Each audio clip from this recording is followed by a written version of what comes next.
Welcome to Winchester Cafe Sci Online, and a special welcome to those joining us for the first time. A recording of this talk will be posted on our YouTube channel, where you'll find recordings of all our online talks. I'll put details in the chat in a moment. It would help us reach a wider audience if you could subscribe to our channel. You can also find the links on our website, www.wincafesci.org.uk. If you enjoyed tonight's talk and you're not on our mailing list, you can sign up for it there to be notified about future talks. After tonight's talk, we'll take a break for a few minutes before the Q&A. Please put your questions into the chat and I will read them out or invite you to. That includes our viewers on YouTube, and we'll be able to take questions from there as well. So tonight we are very pleased to have two guest speakers from Winchester College who are going to be sharing some of the science treasures from the Fellows Library there. The Fellows Library at the college was established at the beginning of the 15th century. The collections include many scientific works, from medieval manuscripts of the works of Roger Bacon to first editions of Kepler, Hooke and Newton. This talk, given by Richard Fisher, who's the Fellows Librarian, and Sarah Griffin, who's the Assistant Curator, will explore some of the highlights. So please welcome Richard and Sarah. Thank you very much. Hello everyone, my name's Richard Foster. I teach at Winchester College. I also look after the collections here.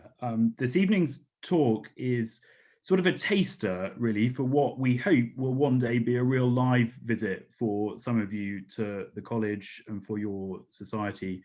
And I hope we might be able to get something in the diary when things are a bit closer to normal. Winchester College is an independent boarding school for boys aged 13 to 18. It was founded in 1382, and it has a good claim to be the oldest school in the country, depending a bit how you measure these things. The original medieval buildings all survive and are still in use, though there have been many additions since. Formal science teaching didn't begin at Winchester until the late 19th century, and at the beginning of the 20th century, a science school was built. We think this is just about the earliest substantial building specifically for science teaching in any English school. Within science school is a very eclectic collection of natural history specimens, geology, historic scientific apparatus, and a great deal else, most of it dating from the late 19th and the early 20th centuries. Sarah and I aren't going to talk about any of that this evening. Instead, we're going to look at a much older part of the school's scientific collections, among the books of the college's historic library. This is known as the Fellows Library. This is just a little bit of it here. It's spread over 5 or 6 different rooms. The Fellows Library was established, as William said, at the beginning of the 15th century. It steadily accumulated books over the last 600 years or so, and it now contains about 10,000 volumes. It's worth pointing out before we start that it's not historically really been a school library in any normal sense. Pupils had no access to it until the 20th century, and it was intended instead for the use of the warden and the fellows, a group of 10 or 11 men who governed the college and who took care of its administrative affairs. In that sense, the Fellows Library is much more like the library of an Oxford and Cambridge college than it is like anything else. Winchester fellowships were lucrative and prestigious, and so quite often attracted distinguished men, many of whom used the library and some of whom gave books to it. Because so many people have contributed to the Fellows Library over such a long period of time, it has a very wide-ranging collection with strengths in many different subjects. But one of the particular strengths of the library is early science, and so it's very good to have a chance to highlight that aspect of the collection this evening. I'm going to hand over in a second to my colleague, Sarah Griffin, who's going to speak to you about the medieval and Renaissance texts in the collection. Then I'll say something about the later material from the 16th to the 18th centuries, and then there'll be a chance for questions to us both at the end. Good evening, and thank you for joining us virtually.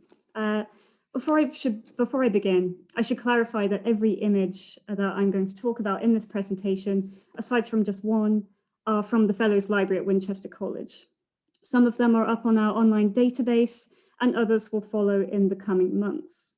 We're working to get different parts of our collection online, and that's both our collections of art objects and from science school that Richard has just mentioned.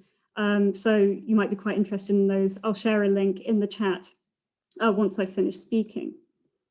So any of you who've come across our virtual tour on the library on YouTube, and again, I can share a link after I'm finished, will know that the Fellows Library of the college has an incredibly rich history. The school was founded by William of Wykeham in 1382, as Richard mentioned, and in the early 15th century, he donated 9 of his personal books, and we still have 3 of them. Reflective of this long history of our collection, the books I'll be talking about this evening came to us at different times, some as a large donation of books by a cleric called William Morin in 1543, so coming up to 500 years ago, and a couple of others at the other end of the spectrum came to us in December 2019, and the other one in the December just gone. So it's only coming up to its 2nd month here in Winchester. As Richard mentioned, we'll split this talk in half chronologically, and I'll be speaking about the books in our collection that capture scientific thought in the 13th to late 15th centuries. You may have noticed that my wording was slightly careful there, as I won't actually be showing books that were themselves produced in the 13th and 14th centuries. In fact, all of the books I'm going to be showing this evening were made in the late 15th century, but because they include texts that were written from the 1230s onwards, they show ideas of science from different times and cultures during the Middle Ages and even from before. So we'll start with this book, which was printed in Venice in 1490, but that begins with a text written over 2 centuries before. This is the title page of Winchester's copy of Sphere Mundi, that is Latin for Sphere of the World, of John of Sacrobosco, a medieval English astronomer who described the structure of the universe and the movement of the planets within it as a set of nested spheres. Originally written around 1230, his ideas remained of central importance for centuries beyond the Middle Ages as a popular introduction to astronomy. This woodcut print here is not only our chronological starting point, but also beautifully encapsulates some of the key ideas and objects in the study of medieval scientific culture. So I'm just going to talk through this image. At the center, we have Astronomia, the personification of astronomy. Her ties to the natural world and its observation are clearly shown here. She sits enthroned above a lawn that is brimming with wildlife, with rabbits, a deer, and what I still can't quite decide is a lizard or a strangely shaped leaf in the lower left center, which I'm trying to show with my cursor here. Above her is the starry firmament with the sun and moon that are kind of smiling down at her, and what seems to be a ring of cloud in between, and we'll see this strange cloud pattern later in the book. At her sides are 2 figures. On the left is Urania, who is the Greek muse of astronomy, and on the right is Claudius Ptolemy, a Greek astronomer who lived around 100 to 170 AD. These antique figures are there to acknowledge the ancient roots of scientific knowledge and how classical ideas are still very important to the study of the natural world in the Middle Ages. Ptolemy's astronomy is particularly a good example of this, as his model of the universe was dominant in Western scientific thought right through to the 16th century. This diagram, which comes shortly after the title page in the Sacrobosco book, clearly explains the Ptolemaic model. Here, the Earth is a sphere at the center of the universe. Surrounding this are 3 other of the 4 elements, so the wavy lines being water, the cloud-like pattern again is representing air, and then these tongues of flame, which show the fire. These are surrounded by spheres of the planets, shown by their individual symbols, before we reach the stars. On the very outside are the signs of the zodiac, the fixed star constellations, which played a huge role in astronomy and astrology at the time. So thinking back to that personification of astronomy that we looked at the beginning, she holds an object in each hand, the two most significant tools of astronomical observation and learning of the Middle Ages. On the left, the Astrolabe, and on the right, the Arnelia Sphere.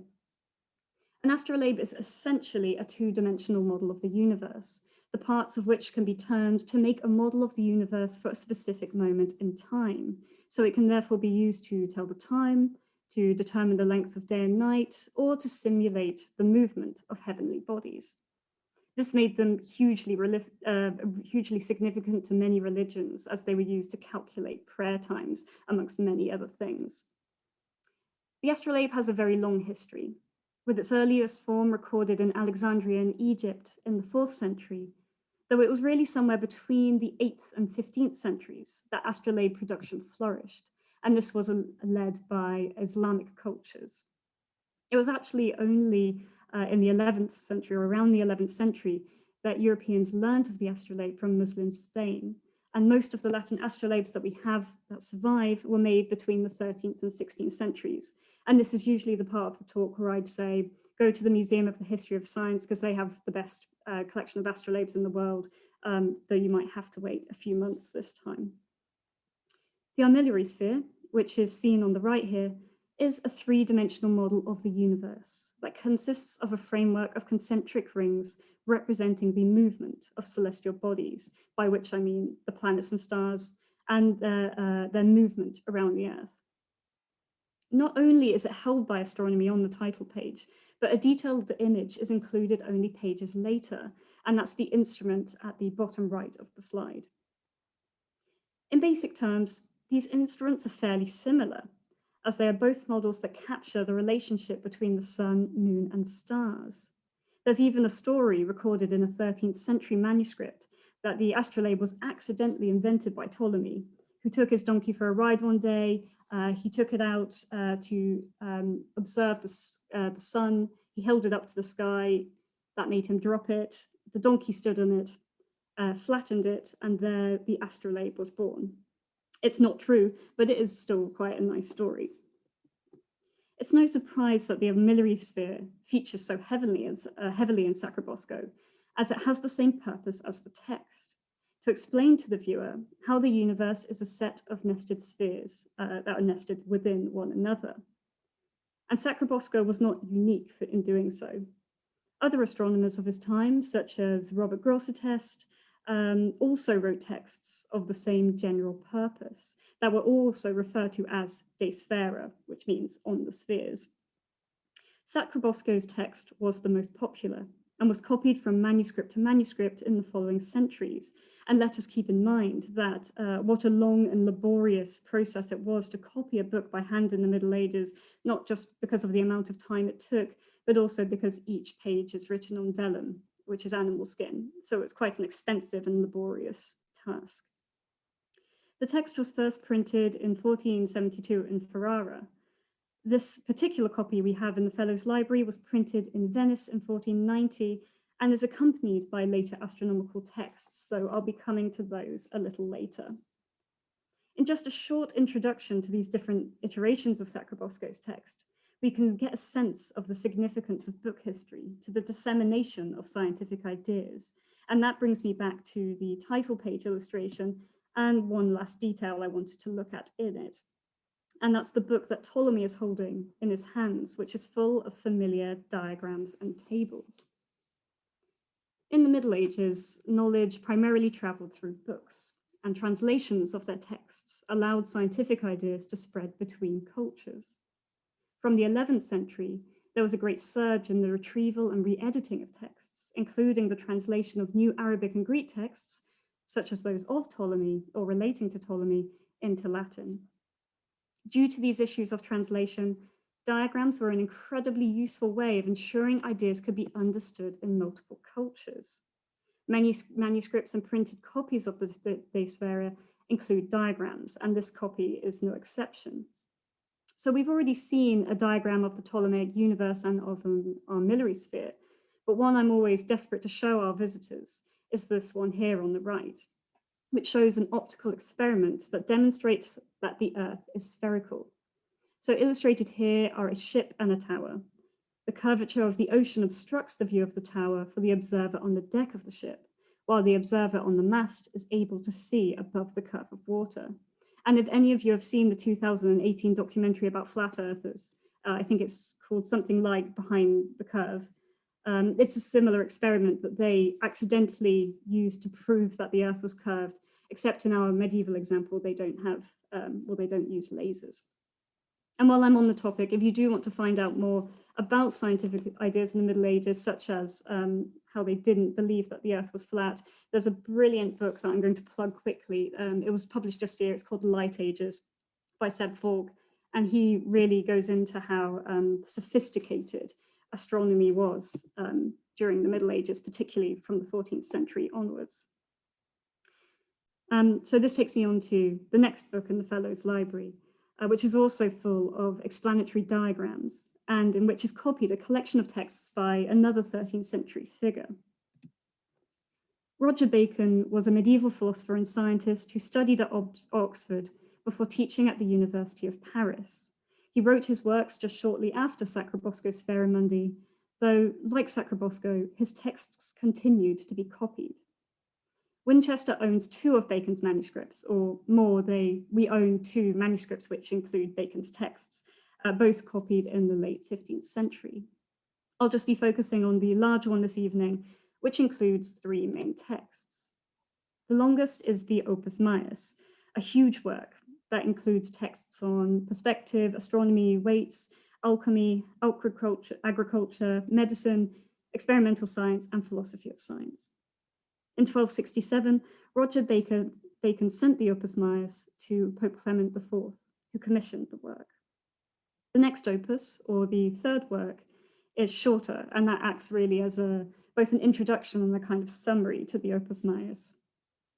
It then includes a treatise on optics, and that's where the diagram on this slide comes from. It shows light coming from a light source on the left, which is labeled with the word sol, which is the Latin word for sun, and it's showing the light being refracted by a spherical glass container full of water. I'm particularly fond of this manuscript because of its diagrams, and not because they're anything special or they're particularly beautifully done. Many of them are quite rushed and they're scribbled into the margins, but they really help to illustrate the geometry that Bacon describes in the text, particularly when he's discussing it in relation to optics and astronomy. The diagram on the right, and that's in the top image, is the same as that in the book held by Ptolemy in the illustration. And it's found in many medieval astronomical manuscripts. And it basically shows the circles of the celestial sphere, also shown by the armillary sphere that we looked at before, with that diagonal line going across the center O being the ecliptic. As well as diagrams, astronomical information was often stored in tables. On the left is a table from the Bacon manuscript, and on the right is another of Winchester's early printed books, which includes a set of tables called the Alphonsine Tables, and these were the most popularly used astronomical tables in medieval Europe. They were commissioned by King Alfonso X of Castile in the mid-13th century, but like the Sacrobosco book, they continued to be copied and printed. So while they originally contained astronomical data from 1252, they continued to be updated and used for 3 centuries and were first printed in 1483. And our copy here is from 1492. So using the instructions that were given at the beginning of this book, the tables could be used to find out the planetary positions or longitudes for any given time. And the table on the right, particularly featured here, is used to predict when the eclipse of the moon is going to take place. So stepping back from the content of these books for just a moment, it's worth noting how and when these books entered the library, which I mentioned very briefly at the beginning. So Sacrobosco, the first book, was acquired in 2019, but everything after that, that is the early Alphonsine Tables and the 2 manuscripts containing the texts of Bacon, were given to the college with some of the library's other most precious books by William of Morin in 1543. and we still have about 17 books from his donation. They seem to have a certain scientific focus, but they also included other types of books and manuscripts, such as early printed editions of Ptolemy's maps. There is one book that isn't strictly scientific that I thought about talking about, but I think I might already be running over a little bit. So maybe if there's time, I can talk about it, but otherwise I'll continue back to the astronomy. So with this slide, we jump forward a couple of centuries from Sacrobosco, Bacon, and the Alphonsine Tables to a text that was composed in the mid-15th century. While Sacrobosco's printed text remains faithful to the medieval original, in the late 15th century, it began to circulate with new astronomical texts. This copy is printed with two: a critique of the universal theory of planets by Regiomontanus and the new theory of the planets of Georg von Purbach, an Austrian astronomer who taught Regiomontanus. Purbach wrote this text in 1454, and the diagrams that accompany his text, as you can see with this one here, are a little bit more complicated than the diagrams we've looked at so far. But this is helped by a new innovation to the printing world, which is color printing. Color is printed onto 7 of the diagrams in the book, and here we see it used to better explain solar and lunar eclipses in red, yellow, and black. These images are really important to book history, as they are some of the earliest examples of color printing. So for a talk on medieval astronomy, I've mentioned very little on sources outside of Europe. We've touched on non-Western astronomy with the production of astrolabes, but what has not yet been made very clear was the importance of texts from Islamic cultures to medieval astronomy. Some of the texts mentioned are indebted to Arabic sources. So Roger Bacon, for example, integrated translations of Islamic texts into his works and argued that Islamic philosophy should be integrated into Christian learning. He did so in his own works as well, and he applied the methods of Alhazen, who was born in Iraq around 965, to older ideas of Aristotle. Our final book beautifully demonstrates the exchange of ideas between Latin and Arabic centers of learning during the later Middle Ages. And the scheduling of this talk is particularly well timed, as this is the book that arrived in Winchester only 2 months ago, and has in fact, and quite sadly, it's only been seen by one class so far. It's a late 15th copy of the Shara Mulakas al-Jagmini fi al-Haya, which translates as the commentary on the Compendium of Cosmology. In summary, it is an Arabic textbook on medieval astronomy. The author, Kadizada al-Rumi, was a Turkish astronomer and mathematician who worked for the Timurid rulers of Iran.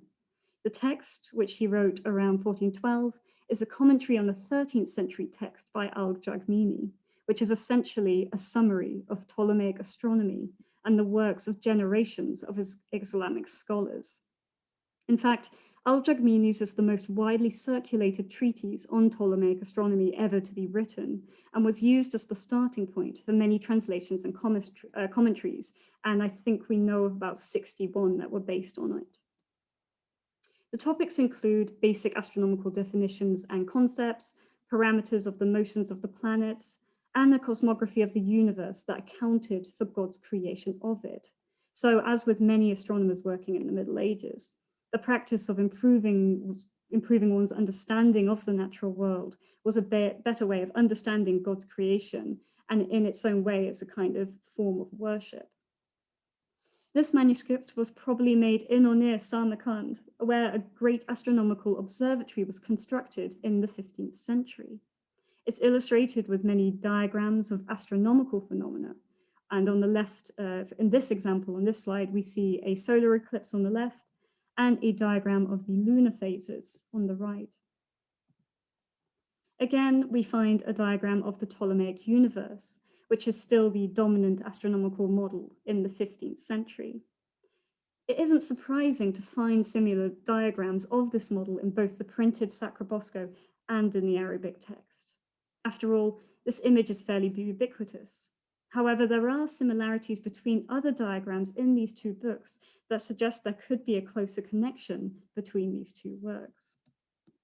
These diagrams show how the orbs, or what we would call orbits, of the Sun, Moon, Venus, and Mercury go around the Earth, which are represented the same way in each book. Here we get a sense of the exchange of ideas between these different centers of learning. Al-Jagmini's text and later commentaries on it became a staple astronomical teaching text, particularly in the Ottoman Empire, right into, in some parts, into the 20th century. So not too far from where Pierre was active, as he was based at the University of Vienna, but traveled and lectured around Italy. For decades, historians of science have suggested that Pierre was drawing on Arabic texts, particularly those of Alhazen and of Al-Jagmini. And if we look at other copies of this particular diagram in other manuscripts, and here in the center is the one image I'm using, which isn't from a Winchester book, we can see even more similarities in the way these images of the orbs are colored, showing a clear visual link between these books.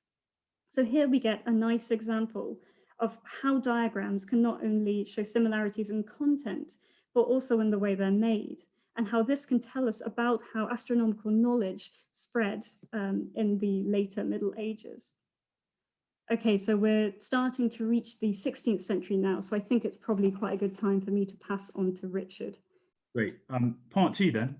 So I'll talk a bit about, this will be a sort of breakneck tour through scientific books in the Fellows Library from the 16th to the 18th centuries, really mostly 17th and 18th centuries. If you want to imagine the library in this period, this is where it was. So for the period I'm talking about, it was housed in a medieval chantry chapel in the college cloister. To begin with, in the chamber at the top of the building, later on, after the Reformation, in the middle of the 16th century, the books moved downstairs into the chapel itself. We don't have any really early representations of what the library looked like, but we know that in the 16th century, the books were chained to desks and would have looked something like the arrangement on the left. And then in the 17th century, standing bookcases were built, and the books were then put on those, chained again, looking something like it does on the right. And then in the middle of the 18th century, the standing bookcases are taken out and they're replaced with war shelves, and we do have an image of this arrangement. One of the great things about the Fellows Library is that it's exceptionally well documented. In fact, for the 17th century, at least, it's probably just about the best documented library in England. We know about almost every book that was in it, the shelf that they were on, where each book came from, very often what was paid for them. And it's therefore possible to look in some detail at what the scientific part of the collection looked like in the 17th and in the 18th centuries. So here are some statistics for you about what the scientific part of the collection looked like at various points in the early history of the library. I think the first thing to say about this is that the scientific part of the collection is quite substantial. It's about 10% of the books of the library in the late 16th century, and then 6 or 7% through the 17th century. That means that science books are the third largest category in the library in the 17th century, after theology and history, but ahead of literature, law, and geography, for example.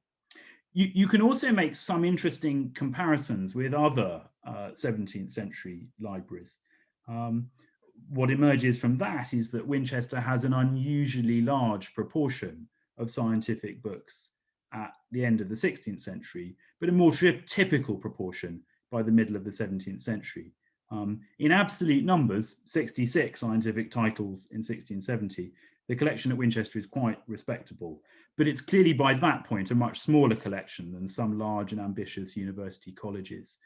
So at Trinity, Cambridge, for example, there are around 300 scientific books in 1667, incidentally the year that Isaac Newton became a fellow there. If you look at the 66 scientific books that are in the Winchester Library by the late 17th century, They've come from a variety of sources. So some of them are survivals from the medieval library. Those can't all be identified with absolute certainty. Others were given over the course of the 16th and 17th centuries, notably from William Morin, who Sarah mentioned, and some of them were purchased. These two categories of acquisition are very interesting. The first, gifts, gives us an insight into the interests of the individuals who donated them, and the ones that are purchased show what kind of books the fellows collectively thought would be useful additions to their libraries. I'll take you through some of the books that were there, that were required for the college in the 17th century. So some of them are classical works. There's several copies of Pliny's Natural History. Although the text of this book was 1500 years old, the images in these early modern editions do sometimes convey more up-to-date information. There are also some recent works. So they bought a copy of Conrad Gessner's Encyclopedia of Land Animals, and up at the top of the title page is the college's purchase note, dated 18th of June 1613. So we know exactly when we got that book. It's full of really charming woodcut illustrations, albeit of varying degrees of accuracy. There's also a copy of Gerard's famous Herbal, which the college bought for a very large sum in 1616. And there are some bulbs and I think some melons among the thousands of illustrations in this book. It's very comprehensive. And here's a final example of a book that we purchased in the 17th century, Athanasius Kirchner's book on what he called the fecund womb of nature, which was a wide-ranging inquiry into all things below the surface of the world, from things like ocean currents to subterranean fires. Not a bad imaginative reconstruction of the interior of the world for someone in the 17th century. He was jolly interested in volcanoes, was Kirchner. This is an image of Mount Etna. Of the 66 scientific books in the Fellows Library in the 17th century, only about a third of them are still at the college today. So we've lost 2/3 of that part of the collection. Interestingly, that's actually a much higher rate of attrition than for the library in general, a bit less than half the normal survival rate for us. I suspect that's because scientific books are more likely to be regarded as out of date and thrown away than, say, works of theology and literature are. None of those losses, those 40 or so losses, are absolutely heartbreaking in retrospect. But here, for example, are two books that we got rid of and that I wish we did still have. We can also look at those 66 books and look at what subjects they're in. This is an interesting list. It's a slightly misleading one in some ways. Counting by titles leads to an overrepresentation of the astronomy collection, because really quite a lot of those works are very short treatises and are not really very substantial. But it gives you a sense of what the fellows had access to and were interested in and were reading. Sorry, chemists, not much there, at least at that date. It's worth considering what use the fellows of Winchester College might have made of these books. Nearly all of them were members of the clergy, and their academic interests tended overwhelmingly to be theological, and several of them produced quite serious works of biblical scholarship in this period. There's actually more overlap between those interests and the scientific books in the Fellows Library than might immediately be apparent. Biblical scholars, for example, would often make use of zoological texts to help them identify animals mentioned in the Bible. And actually one book at Winchester in this period, which we still have, Samuel Boschart's Hierozoikon, was explicitly about that subject of animals in the Bible. One of the 17th century fellows of Winchester, a man called William Eames, has left clear evidence of his interest in scientific questions. These are pages from his journal. Eames was a pupil at Winchester in the 1650s. He then went up to Oxford in about 1660 and became a fellow of New College. And then he came back to Winchester as a fellow in 1674 and remained here until his death in 1703. And he kept this little journal for almost all of his adult life, writing in it just occasionally at moments of personal or historical significance. And it reveals his fascination in scientific and particularly meteorological phenomenon. The left-hand image here shows Eames's observation of a comet seen early in 1665. This comet followed closely on the sighting of one towards the end of the previous year, the end of 1664. And what Eames is doing in this entry, which is quite legible, is comparing the two comets and referring to contemporary debates about them. Some authorities at the time believed that two comets were involved in these sightings in 1664 and 1665, while others, actually a minority, thought that it was the same comet but traveling in two particular directions. What Eames writes is, I'll try and read it off the screen, another comet or blazing star appeared about 2 in the morning, brighter than the other and having a more blazing tail, but like a ray as the other. It was first seen in England about the end of March. It was some question whether or not it were not the same with that which appeared before in the same year, but most apprehended it to be another. Let astronomers determine the matter. And then he does a little drawing of it at the bottom. And in Latin, writes, interestingly, never has a comet been seen without punishment, a reference to sort of the old idea that they portended great doom. So that's super. The best thing about this, though, is that underneath his original entry, and you can see it's in slightly different handwriting and slightly different coloured ink, he later comes back to this entry in his diary from 1665 and writes, it was after agreed by the astronomers to be the same with the other, i.e. later on astronomers changed their mind and decided that this was actually not two comets, but one comet in orbit around the sun. You can tell from the handwriting, because his handwriting changes over the course of his life, that addition was made in around 1690. So 25 years after his original observation, and not coincidentally, I think, shortly after the publication of Newton's Principia in 1687, which very clearly showed that comets were in orbit, well, most comets are in orbit around the sun. The journal discusses all sorts of things, the plague, the Great Fire of London, another comet in 1680. Eames is particularly interested in extremes of weather. He has a recurrent enthusiasm for really enormous hailstones. On one occasion, he comes across hailstones the size of musket shot, and on another, near as big as walnuts, which sound pretty dangerous. He notes, for example, an early return of swallows to Winchester. He reports on a shower of maggots in Kingsgate Street and tries to work out what might have caused that.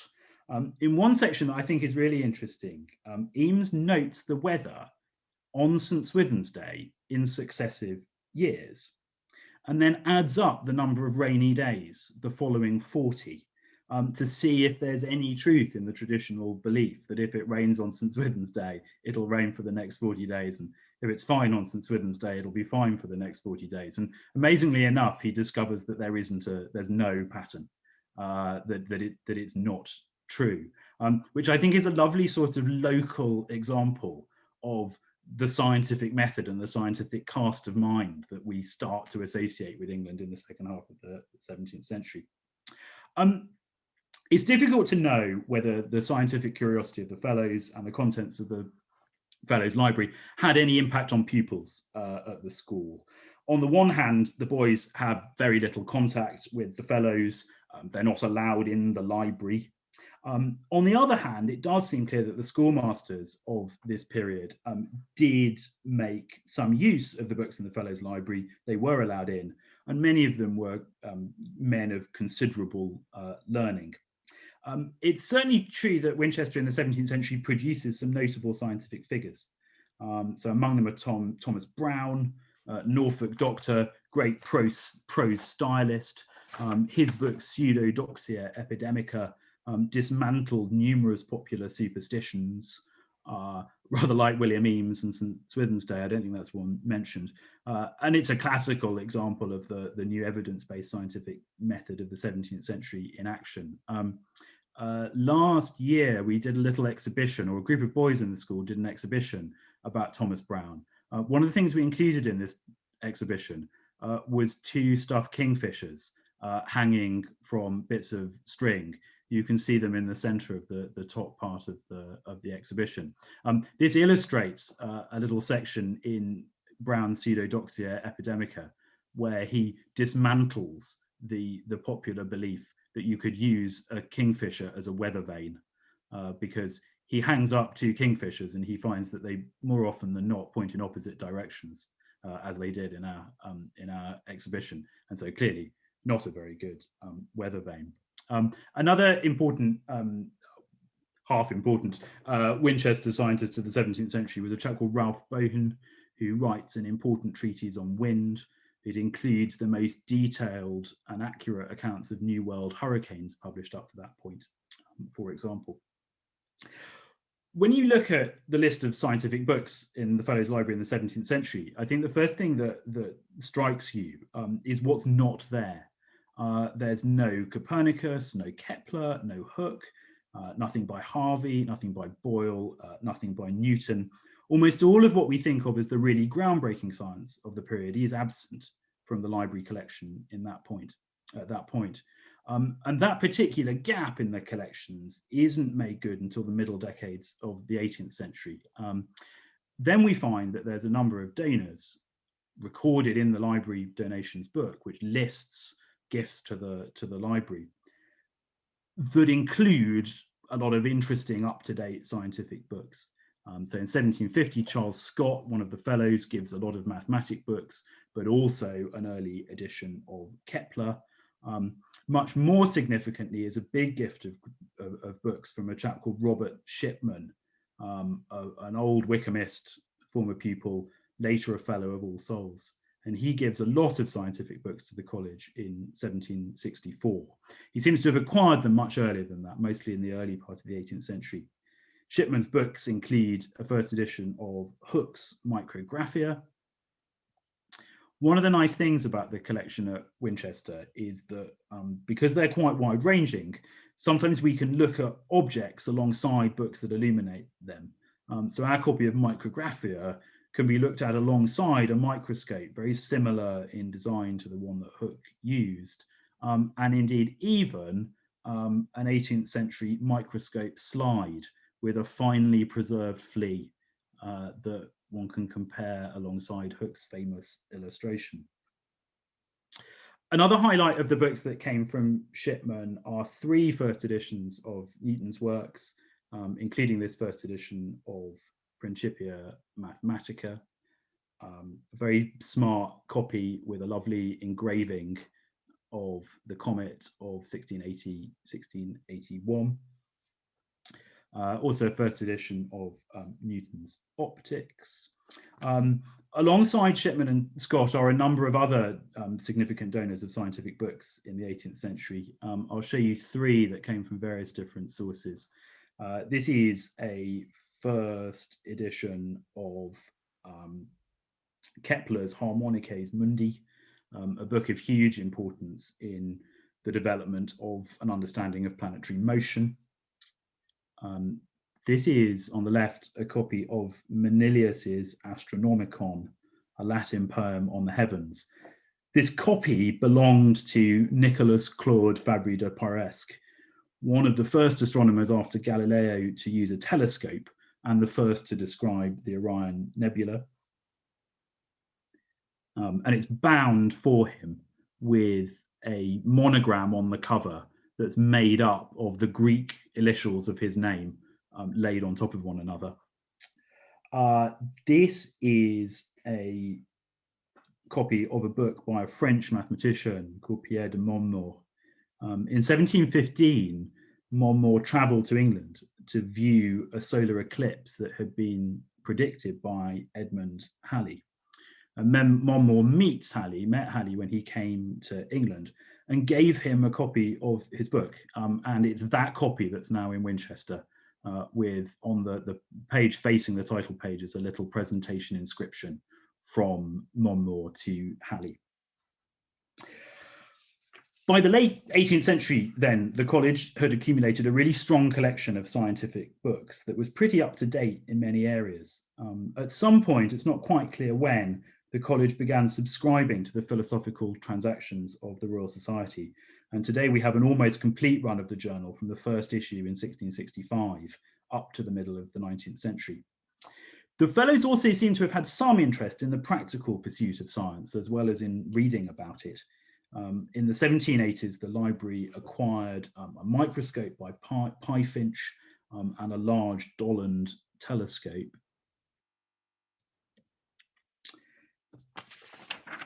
Around the same time, so in the 1780s, the college received a number of books from Martin Wall, an alumnus and a fellow who was Lichfield Professor of Clinical Medicine at Oxford and also a notable chemist.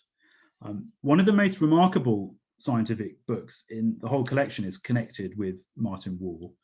This is Wall's copy of James Price's account of his experiments on Mercury. Price was an Oxford University chemist and a fellow of the Royal Society who claimed in this work to have transformed mercury into silver and gold.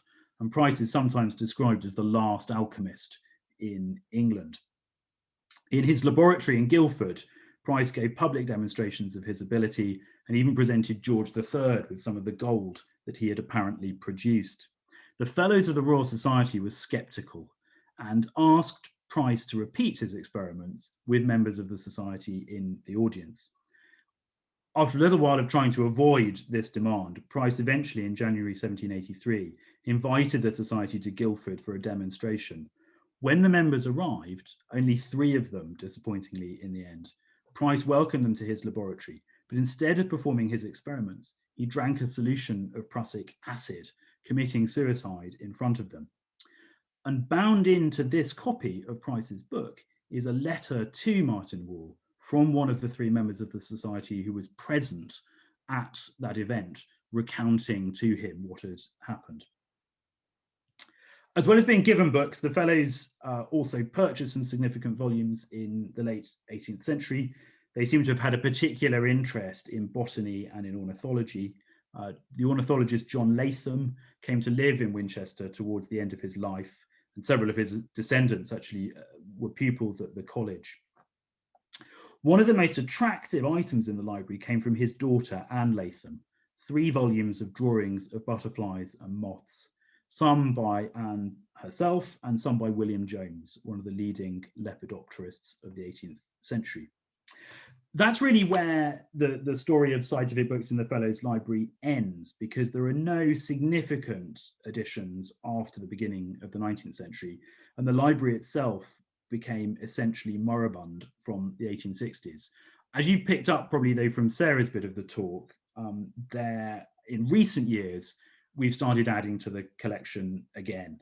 And about 15 years ago, the school was very fortunate to be given a complete set of engravings from Joseph Banks's Forelegium, a set of over 700 images of plants collected during Captain Cook's first voyage that were intended to be published in the late 18th century.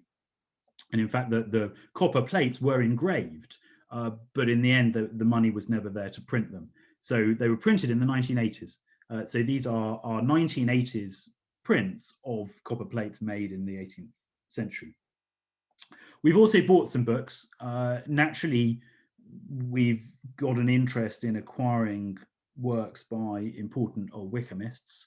One relatively recent acquisition is this one. Samuel Moorland was an inventor, sort of vaguely attached to the court of Charles II, who in the 17th century invented a pocket calculator, in effect, made of lots of little brass dials. There's one or two original examples that survive, one of them in the Science Museum. That's a picture of the Science Museum, one at the bottom. And he published an account that explained to people how to use it, which is sometimes, I think with some justification, referred to as the first book in English on computing. Perhaps that's a bit of a stretch, but that's sometimes how people describe it. So that seemed like a bit of a gap in the collection. And so we bought a copy of that a few years ago. This is another, I think perhaps we bought this 3 or 4 years ago. This is a lovely hand-coloured copy of Pierre Bellon's De Aquatilibus, which is one of the great works of Renaissance natural history, the most significant book on fish since Aristotle, and full of wonderful woodcuts, which very unusually in this copy, there's only a few other examples, have been coloured in by a contemporary hand. I'm going to close just by plugging a few things that we'll send you the links to. The school has a museum in which we have a permanent collection of all sorts of things: Greek vases, Chinese pots, early English silver, watercolours. We have changing exhibitions in there, which often include some of the scientific books and things from the science school collection. Under normal circumstances, that's open free of charge every afternoon. There's also a book we've recently published about some of the highlights of the school's collections that include various of the scientific things. That can be ordered from the school website. I'll send you a link. And we also have some of our collections now online, including, I wonder if this will work if I try and share another screen. Perhaps it won't, including some highlights of the science school collection with audio clips explaining them from Martin Gregory, who used to be head of science here. Right, I will stop sharing and also stop talking. Thank you. Thank you very much, Richard and Sarah. That was really quite extraordinary coverage. I had no idea of the extent and the depth, and if nobody else has, I've certainly got plenty of questions, so you'll have to fight me to get your turn, I think, when we resume after the break. So I'm just going to pause.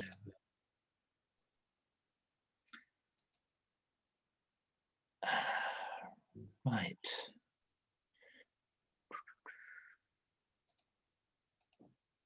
I have to say, Richard and Sarah, that really was quite extraordinary. I had no idea the extent of the collections that you've got, and that you're still so actively adding to them as well. The Al-Rumi manuscript was just extraordinary. What was the date of that one again, Sarah? So copied in, we think, the late 15th century, a text written in 1412. Right, wow. And yes, noting what Richard was saying about the some of the things that have gone missing. I can see that might explain why there aren't any alchemical tracts, or at least not from sort of the originals.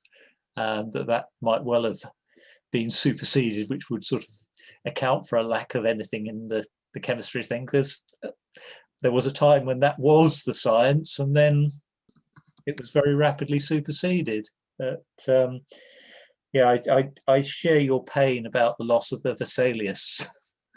Yeah, I mean, it is I think the 4th edition of Vesalius, so it's not the end of the world. I mean, you could replace it if we were very desperate, but it is sad. Yeah, indeed. So it's have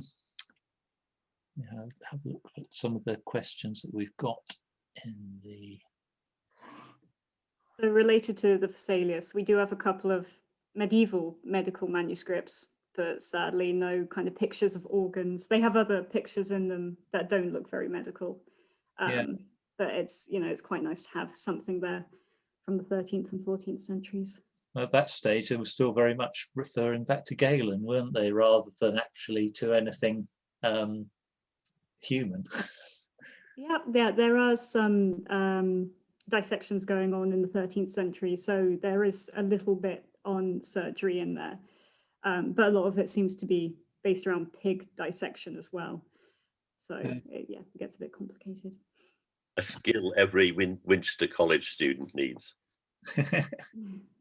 Mike, I think your first question was probably rhetorical about how could anyone believe the world was flat with all those early proofs, but I suppose everybody had access to those proofs, and yes. I guess a lot of people didn't necessarily believe the Earth was flat. It's sort of it's always been a puzzle to me to wonder how the people came to believe it was flat when the Greeks and everybody else knew it was round.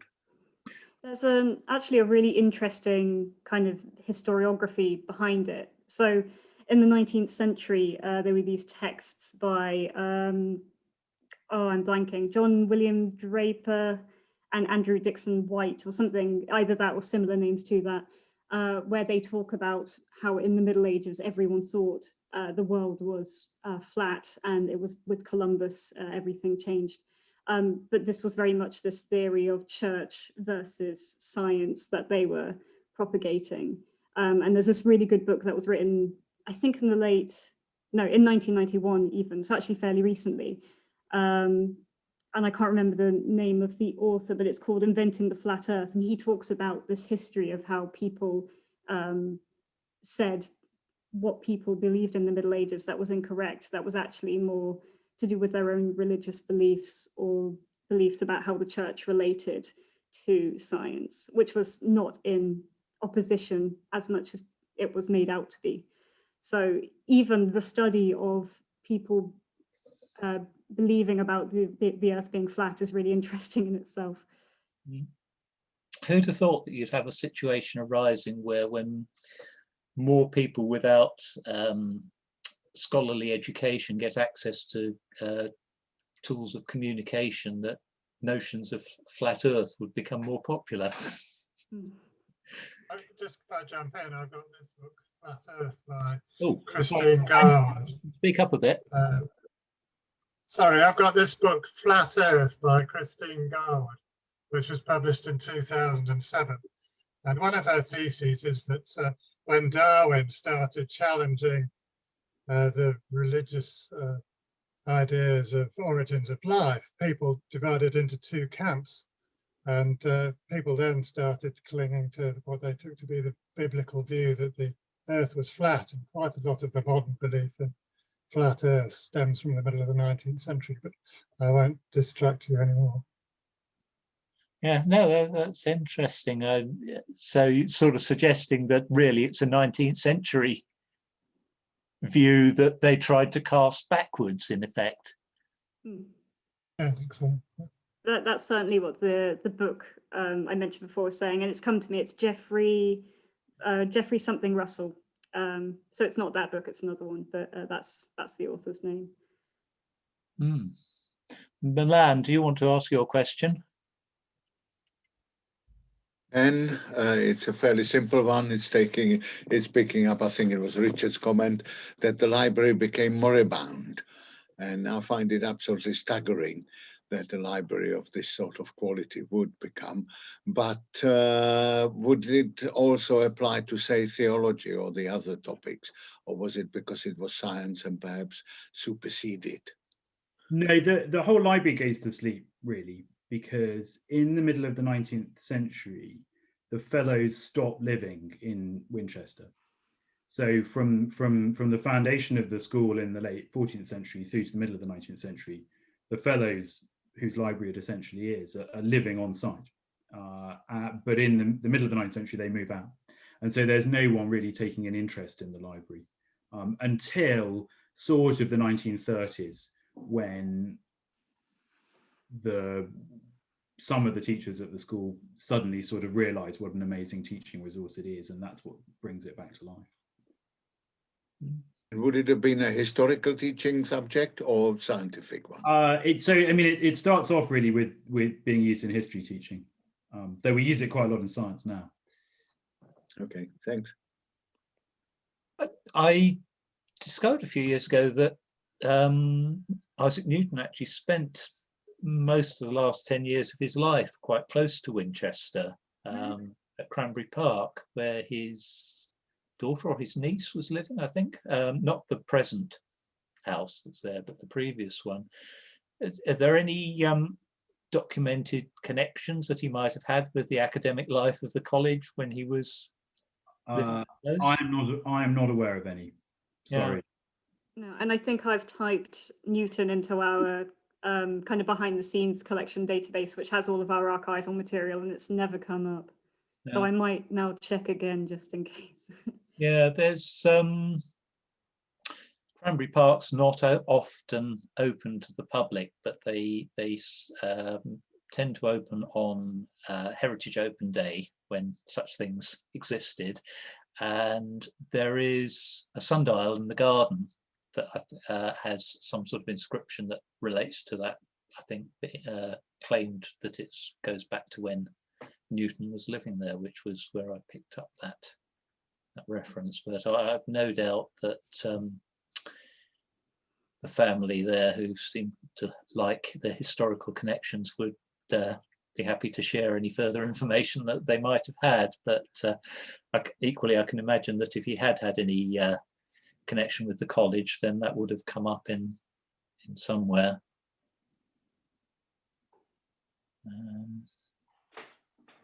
What else we've got? Heidi, do you want to ask your question? Heidi is an authority on various kinds of bones locally.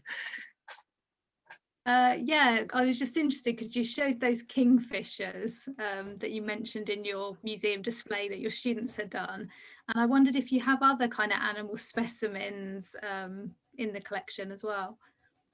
Yeah, there's lots. Not in the library, but in the science school collection, there's a lot. There's a large collection of birds that were assembled in the middle of the 19th century. They're called the Chalkley. It's called the Chalkley Collection, and I suppose there's probably something like 100 specimens there in sort of vitrines in the 19th century manner. There's a few other animal specimens. I think there's a platypus, a stuffed platypus, one or two other peculiar things. So he's an academic. Sorry, carry on, Sarah. I was just going to add, I only found out a few weeks ago that we have a lot of tarantula skins as well, but I think they're more recent. But yeah, do go on. Confiscated from one of the boys, no doubt. Yeah, Heidi's an academic at the University of Winchester, and she gave us a talk last year on old bones. Yeah, I do human remains, but I'm interested in animal skeletons as well. So I imagine there must be a few of those around the college as well. Only metaphorical ones, I think. Well, I meant underground, but right, okay. There is actually an entry with the link I shared earlier, that one that went straight to our science collection. We don't have that many things for our science school up, but one of them is a taxidermied barnacle goose, and Martin Gregory has done a really short kind of audio clip that explains a little bit about its history, so that might be a nice place to start if you're looking for information on that part of the collection. Yeah, thanks, Sarah. Okay. Caroline's said it says that the museum's free to enter, however the college is tour only and is not. Is there a way to view the museum separately, or does that only come up? Yeah, that's right. So the museum is separate from the tours. So if you want to see the whole college, then you have to go on a tour. But if you just want to go to the museum, you can just walk straight in from the Porter's Lodge. Whereabouts is it? You go through the gates in College Street. Street? Into the Porter's Lodge and then turn right. All right. I'll remember that when all this is over. Yeah. It's just sort of up against the wall of the Master's Lodge or something. That's right. Yeah, in effect. Yeah, the old headmaster. Right. Thank you. Robin, you had a question. Robin Wilson. Yes, I was just wondering how the library was used for teaching these days with students. Are students allowed to view the books? Or are they used in science teaching, for example, to looking at the development of scientific thought over time and so on? Yeah, we use them quite a lot. I think last term we had, I don't know, 50 or 60 classes came into the library, including, to look at various things, not just the scientific books, but that would have included, I think, all the first year biology sets came in to look at Hooke's Micrographia while they were looking at microscopes in biology and that sort of thing. The third year boys all do a sort of unit on the history of science and the scientific revolution. And so they come and look at Newton and so on. So yeah, we use them quite a lot. Do you actually allow, I mean, are the students actually allowed to look, I mean, sort of handle the book? You know, I mean, sort of, I'm aware they're obviously very delicate books and very yeah, old. well, with care. Yeah, there are maybe one or two that I wouldn't really fancy them handling over much, but we're fairly relaxed about it. Yeah, so they do get to handle them. Yeah, they do get to, if we're looking at medieval manuscripts and talking about materials and animal skin, it kind of works much better if they can actually kind of stroke the pages and in some cases see that they're quite like soft and almost furry. But yeah, if as Richard says, if it's got a really delicate binding, it's very much a look situation. But there aren't that many books that I can think of. Fold-out engravings are the other the other worry, because boys are quite good at unfolding them, but folding them back up the right way is of course the tricky bit. So Hooke's Micrographia is a bit nervous making sometimes. I can imagine. And Jeff, you were asking about plans to digitize. I think Sarah was talking about that as first steps having been made. Well, we've got sort of, well, we're starting to put some highlights of the collection online on our database. Not quite digitizing them, just information and photographs of various pages from a particular book. We don't have any plans to digitize at the moment. It's very expensive to digitize a book, and so you only do it really if you think that there's going to be a high level of potential interest and use for that particular volume. We might have a handful of volumes that are over that threshold, but probably not a huge number. But it's not a priority at the moment. I suppose that raises. Oh, sorry, go on. But kind of related to it's not digitizing, but in terms of having a comprehensive catalogue, we do have a catalogue of the Fellows Library online on what used to be called COPAC is now called JISC Library Hub Discover. So people can search what we have in the collection and then email us and we'll take pictures of certain books, which we get inquiries about quite a lot of the time. But having, as Richard said, every single page photographed is, yeah, very, very expensive and time consuming.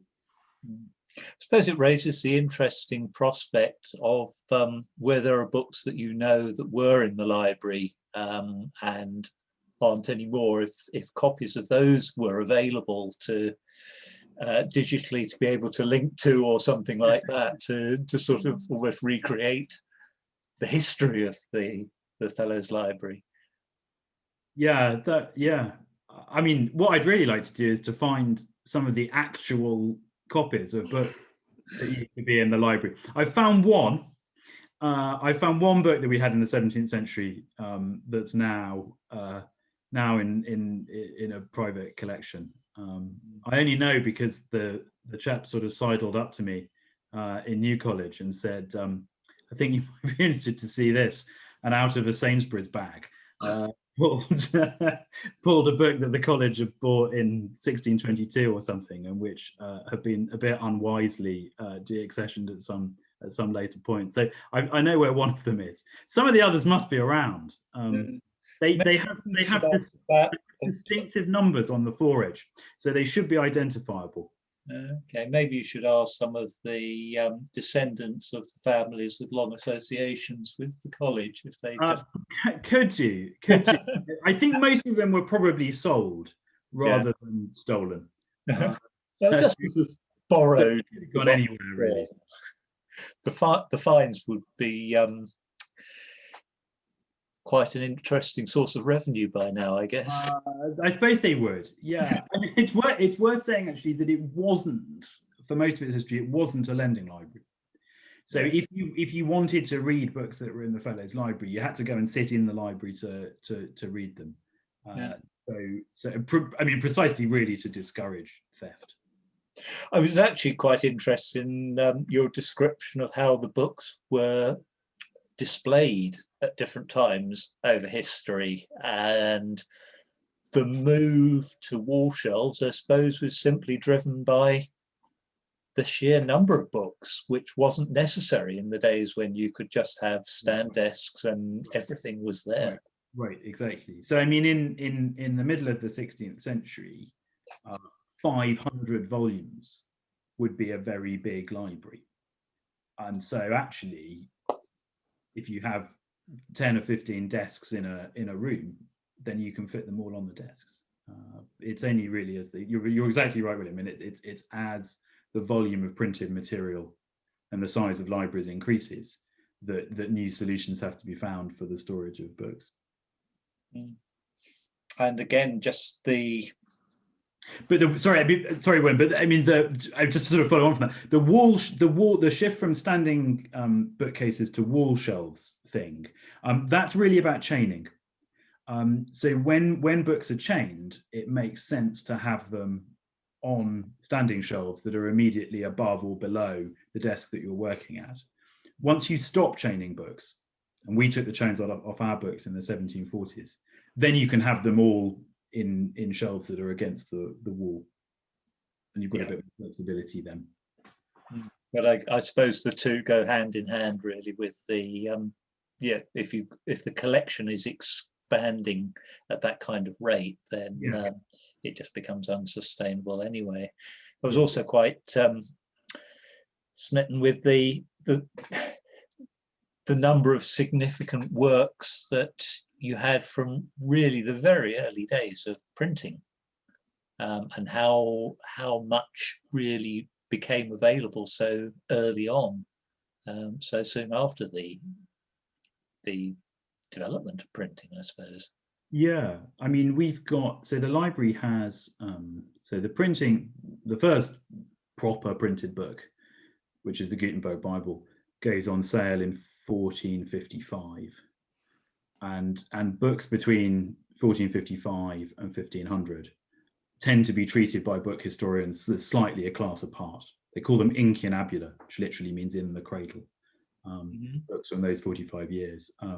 So of the sort of 10,000 or so books in the Fellows Library, we've got, I think, 52 incunabula, so 52 from those first few decades of printing, which is probably about sort of average for a library of our size. I don't think any of them, except perhaps one, arrived in the library before 1500. They all seem to have come, as far as we can reconstruct it, at a later point. So it probably isn't until you're some way into the 16th century that the invention of the printing press really has an impact on the library at Winchester, and printed books start to replace manuscript volumes. But in some other libraries in Britain and in other parts of the world, the impact comes sooner. So some of the Oxford and Cambridge College libraries have significant numbers of printed books by the 1470s and 1480s. That doesn't seem to be true here. And what is your policy for acquisition of historic texts now? Is it focused mainly on people with a connection to the college, or not necessarily is the answer. I mean, the short answer to your question is things that we like and think would be useful and can afford. The slightly longer answer to your question is we are on the lookout for books that have a connection with the history of the college, or to some extent with notable old Wickhamists. I mean, that's a bit of a law of diminishing returns, really. A lot of people went to Winchester College, and actually a few of them wrote very important works that we would quite like to have a copy of, and in many cases we already do have a copy of. So there's not a huge amount to fill in there, but there's the odd thing, like the Samuel Moorland 17th century calculator book that we bought. But otherwise, really, it's things that we think we'll use in teaching.